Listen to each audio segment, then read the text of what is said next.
I feel emotionally invisible in my own marriage. Am I expecting too much? That is what we're going to talk about today. This is what people don't say out loud until things are already falling apart. If you don't know me, I'm Dr. John Dabach. I work with people, I work with couples and individuals every single day. And this show is where I take real questions and tell you the truth about what's really going on in your relationship. Here's the email. Let me read it to you. Dear John, my husband is a hard worker and a great provider, but I feel like I only matter to him for what I do and not who I am. When I'm overwhelmed and try to talk about my feelings, he either shuts down or acts like I should just handle it. I know he loves me, but I feel emotionally invisible. Am I expecting too much? That's from Allison in Scottsdale, Arizona. Allison, first of all, thank you so much for writing in. I appreciate it. And I want to give you a little bit of relief. So, first of all, you are not expecting too much. I think if you were to live in a society that was a third world country or even live in America 100, 200 years ago, there's a different expectation. There's a different unwritten social contract of what a marriage is, right? Back in those days, you could make the argument, although I don't know if it was universal, but you could make the argument that it was really about procreating, running a family, and just kind of existing and surviving together. That's not really the case anymore. And I guess the biggest proof you could see is there are single women that reach a certain age that want to have kids on their own. I should say that, men could do it too, but I just don't see them doing it, right? So a lot of people can and in fact do choose to single parent on their own. So it's not about raising a family, it's not about survival, it's not about land acquisition. So why do we get married? And it's clearly not about the physical component because as if anything was learned from Tinder and all these dating apps and even just the bar scene, people don't need to get married in order to have physical relations with each other. So it's not about that either. Really, what it's about is what you want, Allison. What you're looking for is an emotional connection. And that's why people get married, whether they know it or not. That's the main reason people connect in marriage today. Full stop. That's the main reason. So when you say, I want my partner to connect emotionally, why am I feeling crazy? Why do I feel like I'm expecting too much for him to resonate with me? You're not crazy. In fact, that you are talking directly to what marriage should be. Because look, let's face it, as we grow older, very few of us, if any, grow cuter. So it's not that physical component. It's companionship, but really companionship at its core is that emotional connection. So why does your husband, and why in fact do so many men have a problem with it? So it goes back to attachment wounds or attachment trauma. The way that we connect with people is really the question. So when you're born, there are really, and throughout your whole life, there are two motivations in life that kind of drive all behavior. There's survival, and then there's love. And when you're a child, or even before you're a child, when you're a baby and when you're a toddler, those two motivations are completely glued together. If your caretaker didn't love you, you knew that you were toast. We aren't horses, we aren't cows, we're not born out of the womb and then can just walk freely within seconds or minutes and fend for ourselves and eat grass and breastfeed a little bit, sure, but really kind of we're on our own. That's not what humans are. We're born with these brain. So we need to come out of the womb very early. And then we need to be raised very gently with a lot of compassion and a lot of love until, by today's day, by today's standards, 25 years old. So it's a different existence. And the existence relies on an emotional connection. If you look at a baby and he's being fed by his mother and the mother doesn't go, oh, eat your little peas and stuff. If they don't have that positive, sweet affect, the child tends to go a little stir crazy, a little weird. If the mother just has a blank face, the child, the baby, even before it understands why love is so important, it knows something's wrong. I can't rely on this food. That emotional connection means survival. Now, as you grow up into adulthood, maturity is supposed to mean many things, but one of which is learning to separate those two. That your survival is not dependent on an emotional connection. You can learn how to survive without that emotional connection. It won't be a very fulfilling life, but that fear isn't there.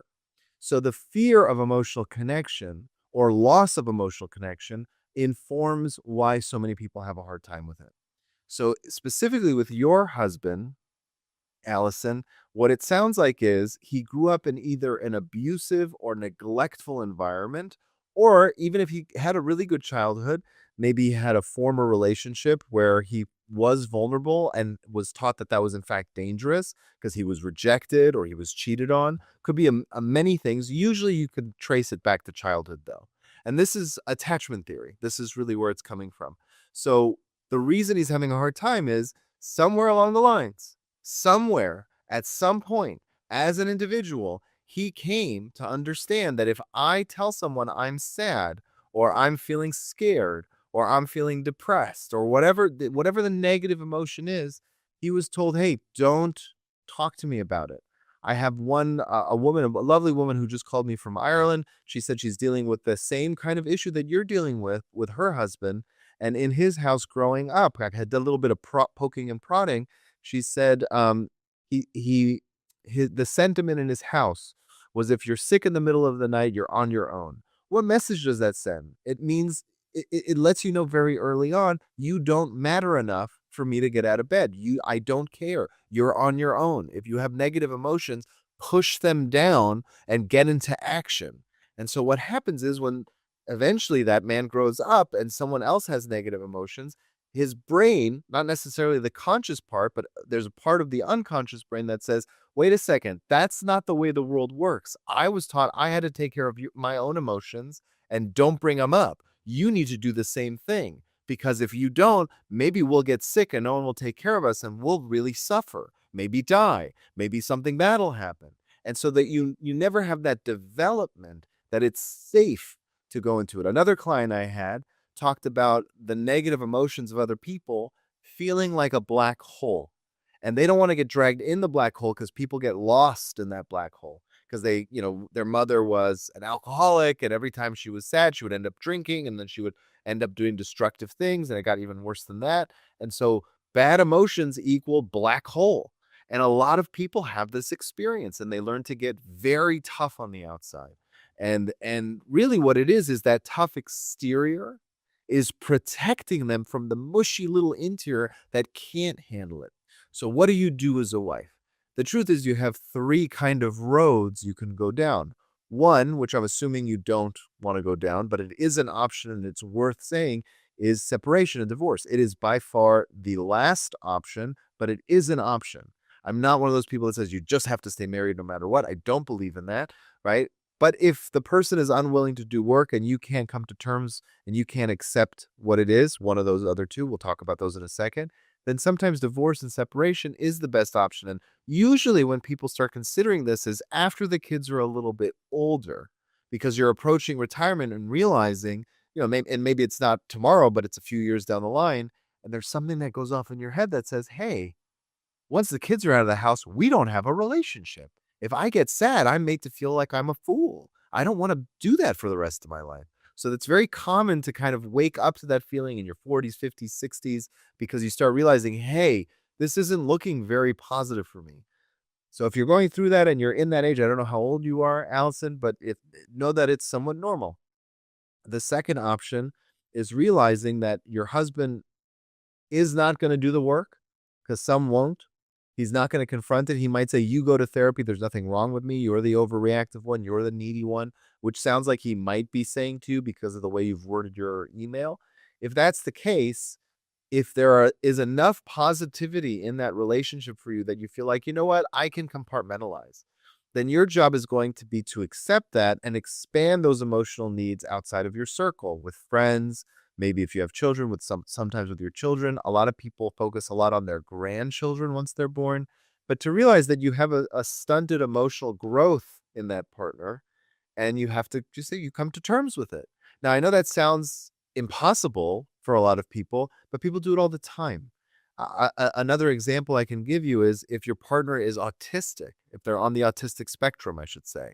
A lot of times their affect is very low. Sometimes with personality disorders like schizoid personality disorder, they don't do well in marriage because they have no affect. They have no emotional, real connectability, right? But some of them get married. And so how do you cope with it? You either divorce or you realize that's the limit. That's what they can offer. And my other needs have to be met elsewhere. So that's an option. It's a very, sharp option. It's a very hard option for most people. And most people can't do it, but it is an option, just like divorce is an option. The third option, which is the one everybody really wants to talk about, is your husband needs to learn how to go into that hard space and not be so destroyed by it. And that takes care.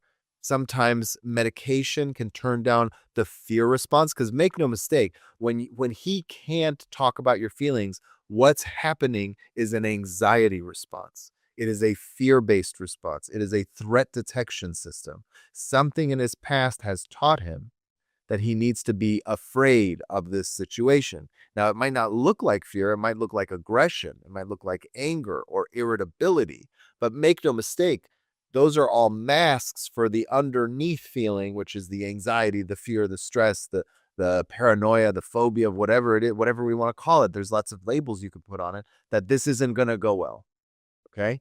So he needs to learn to explore that without the fear. Some medications can tone that down. Therapy is also very good at doing that if you have a talented therapist who sees what the core problem is. I don't recommend necessarily going in to get practical tools. Here's how you talk about your emotion. If he's having a knee-jerk reaction where he can't even begin to talk about it, you have to talk about the anxiety first and why it's there and trace back its roots. Gottman method, for example, which I do all the time, for couples therapy, is great when you have two people who seem to butt heads a little bit. If it's extreme and the person they can't handle your emotions at all, then it might be a little bit too far along to kind of just go straight to something practical and tool-based like Gottman. The other option there are other things. Psychedelics is a new and emerging field. In most states and situations, the only one that's going to be legally available to you is going to be ketamine.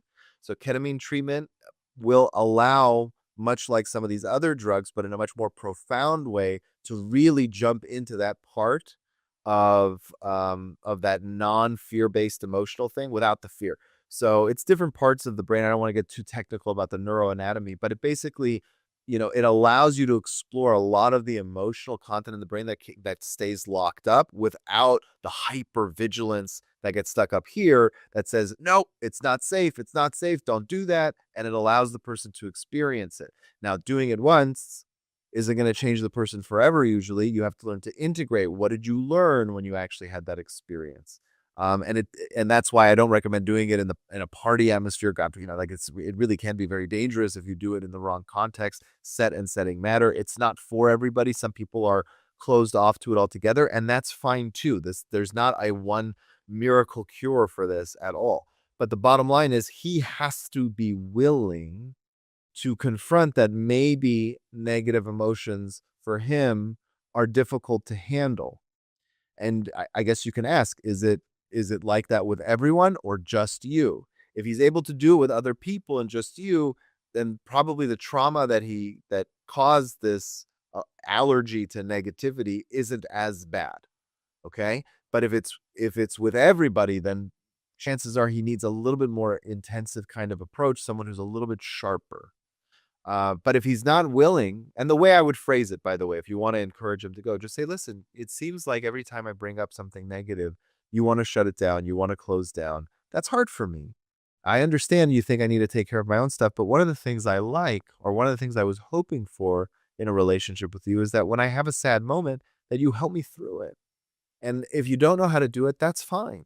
But I'm asking you to try and learn, because I know you're strong enough to do anything. I know that you're strong enough to figure out new things and do hard things. And so this is a skill that I think we can learn. We can learn it through therapy. We can learn it through coaching. We can learn it through reading together. But I'd like to explore it with you. And I'll be there with you if you need me to be there. Maybe we can learn it together and see how that plays. If you do it with that kind of tone and that kind of softness and gentleness and compassion, and you'll notice I say you're strong enough, I know you can do this, that kind of motivation, and they're still unresponsive, you have a choice to make, right? You could try doing it a few times, but at the end of the day, if that's the wall and they won't get past that, you kind of are left with the other two options, which is accepting and staying, or saying this isn't enough for me and leaving. But know that what you are asking for is the core essence of what marriage is today. So it is not a you problem, at least not from the email that you sent me. Obviously, there's chance that there's much more going on, but from the little bit of information I have, it doesn't sound like it's a you problem at all, Allison. Thank you so much for writing in. Make sure to subscribe, and if you want to submit your questions, the description will have the information down below.